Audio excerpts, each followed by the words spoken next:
Reflexión del Evangelio.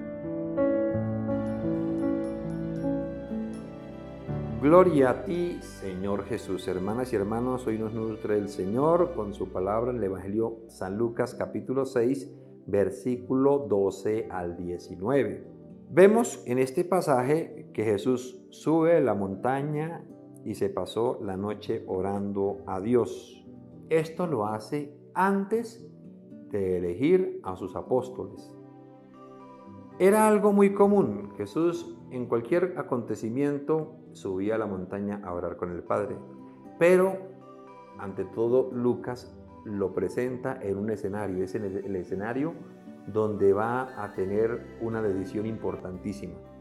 Y por eso, antes de escoger los apóstoles, sube y ora al Padre. Es como si le estuviera pidiendo al Padre que le dé la sabiduría, siendo Él mismo Dios. Así de humilde ha sido Jesús, así de humilde. Él siempre contaba con el Padre como si Él fuera menos que el Padre, siendo el mismo Dios. Impresionante, ¿cierto? ¿Cuántas veces nosotros nos sentimos más que Dios? O jugamos a ser Dios, como tanta gente hoy en día que juega a ser Dios. Y es que casi ni aprendieron con la pandemia. Porque con esta pandemia sí nos dimos cuenta que somos vulnerables, que tanta tecnología, tanto avance de la ciencia, y esta es la hora que todavía no se ha sacado una vacuna efectiva y que no traiga efectos secundarios, ni siquiera de tantos científicos, tanta comunidad científica que hay, y no han sido capaces de sacar una vacuna que no traiga efectos secundarios. Imagínense ustedes. Jugamos a ser Dios. Jugamos a inventarnos cosas que son de Dios solamente. Jugamos dizque a crear, cuando el Señor nos dio la potestad de descubrir o de inventar, no de crear. O conocen una empresa que haga mangos, como los hace nuestro Dios. O conocen una empresa que haga tomates, como lo hace nuestro mismo Dios, porque Él recrea permanentemente.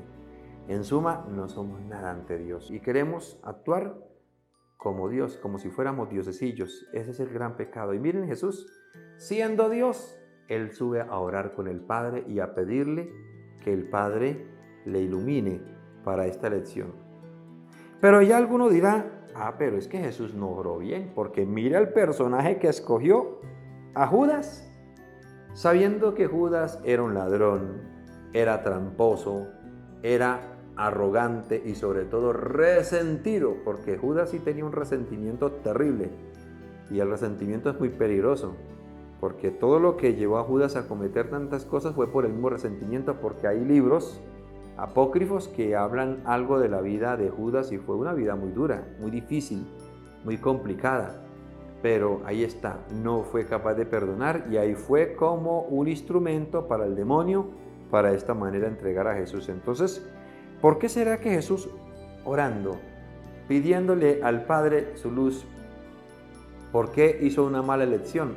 Es que hay una cosa que a nosotros se nos olvida, es que Jesús escoge inclusive al más malo para que sea bueno. Y a nosotros los sacerdotes nos escogió no porque fuéramos buenos. Muchos de nosotros tenemos historias que no son buenas. Él no nos escogió a nosotros porque fuéramos santos, porque fuéramos buenos, porque tuviéramos carita de cura, porque yo creo que ni la tengo. Si no es por el hábito, no me creen que soy cura. Él no me escogió porque fuera carita de cura, ni porque fui un angelito de chinito. No, Él no me escogió por eso.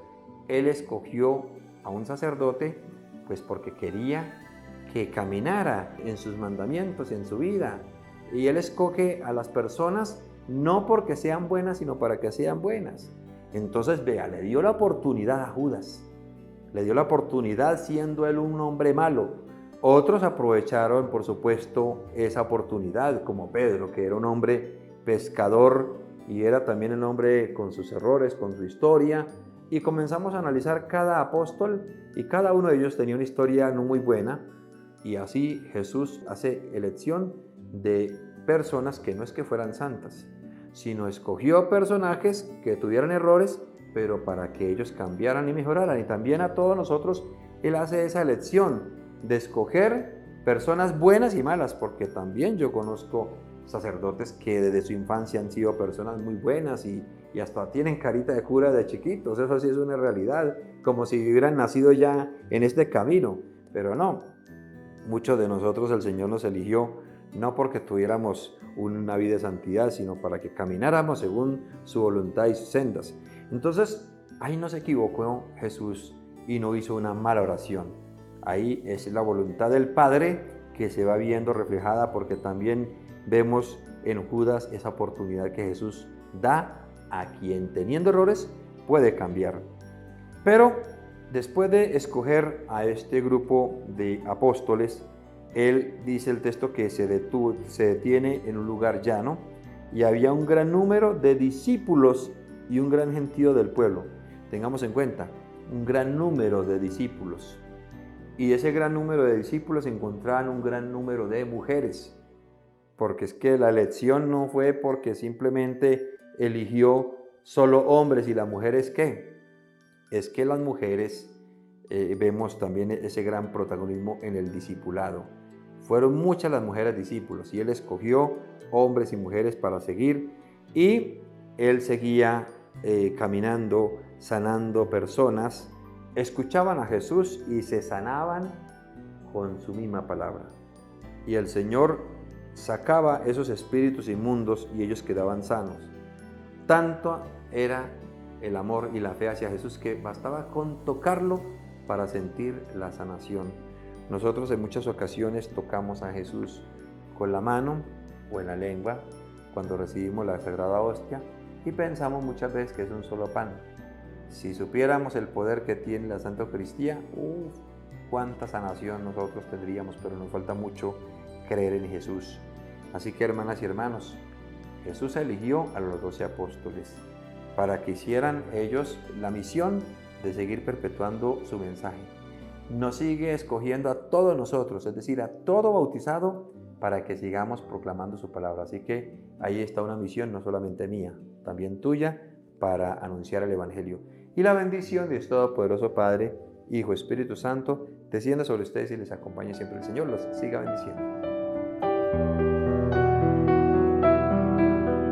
Reflexión del Evangelio.